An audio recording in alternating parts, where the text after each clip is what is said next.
আমরা রানাঘাটে চলে এসেছি বিয়ের দিদির ফুচকা খেতে। আর এই গাড়ি করে কিন্তু আসছে, মানে এখানেই বসবে কিন্তু ফুচকার স্টলটা, ঠিক আছে। আর এই জায়গাটায় বসবে, এই দিদি দাঁড়িয়ে আছে, এইখানটায় বসবে কিন্তু ফুচকার স্টল। আর এই গাড়িতেই কিন্তু বেচা কেনা করা হবে।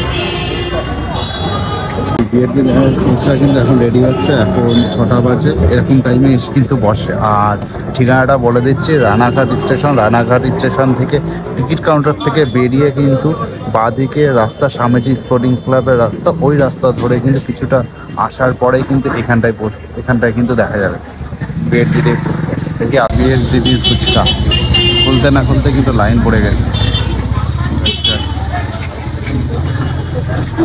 আর এখানে হলো সব মালপত্র রয়েছে। আর টকজন কিন্তু একটা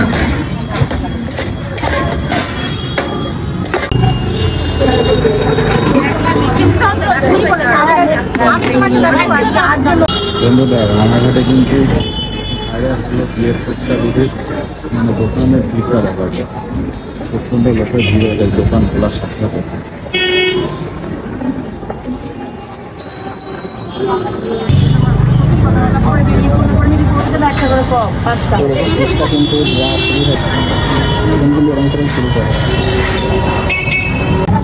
আমি বলেছিলাম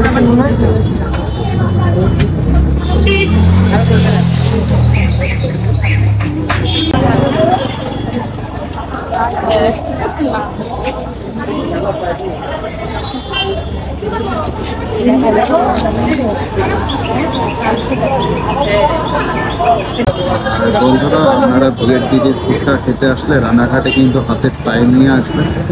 আর 5:30 থেকে 6টার মধ্যে কিন্তু দিদি চলে আসে। আর প্রচণ্ড ভিড় হয়ে যায়, হাতে টাইম নিয়ে আসবেন। আর 10 টাকায় কিন্তু 6টা ফুচকা দেয় দিদি।